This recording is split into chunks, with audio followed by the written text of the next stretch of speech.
Air guns. Gateway into shooting sports for so many in the UK. Most shooters will have one stashed away for a bit of plinking or for squirrels and rats in the garden. And this one is mine. A 20 cal HW 100. I've had this thing for a number of years and it's brought me a lot of joy.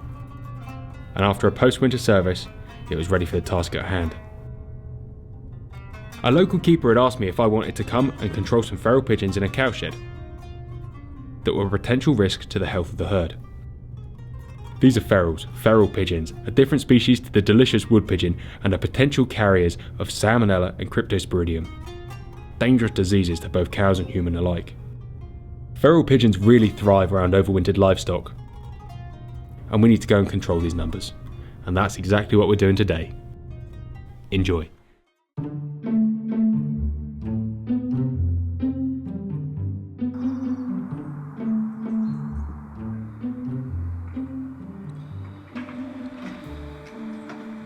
Arriving at the farm, we had a quick look around and the scale of the feral population was evident. So we cracked on with the task at hand.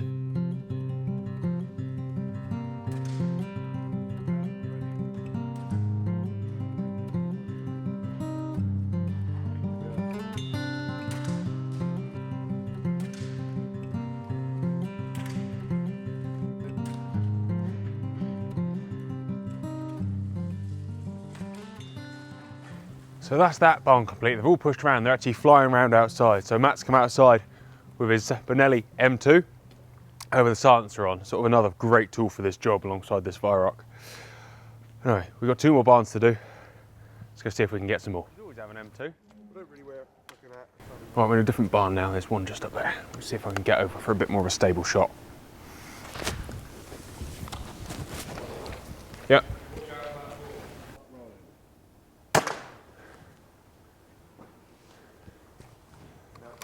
Oh, he's just changed onto the back beam, yeah? Furthest right.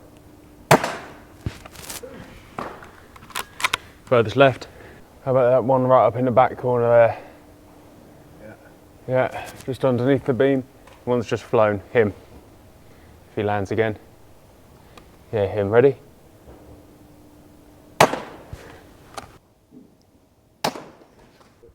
Ready? Right, we shot 6 out of there, 5 there, and there's one right underneath that bull who is currently doing passionate lovemaking. So I'm going to leave him to do his bit. We'll come pick that one up in a minute.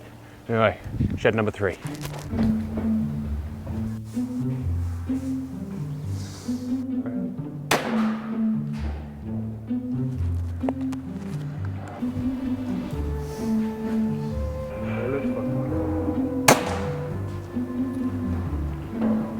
Which one, right, left?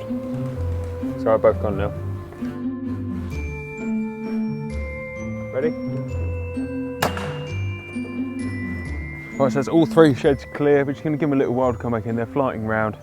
Matt's over there popping a couple out this sky, or trying at least. So we've got 16 on the deck. Give them a little break. We'll take a few more. Shot!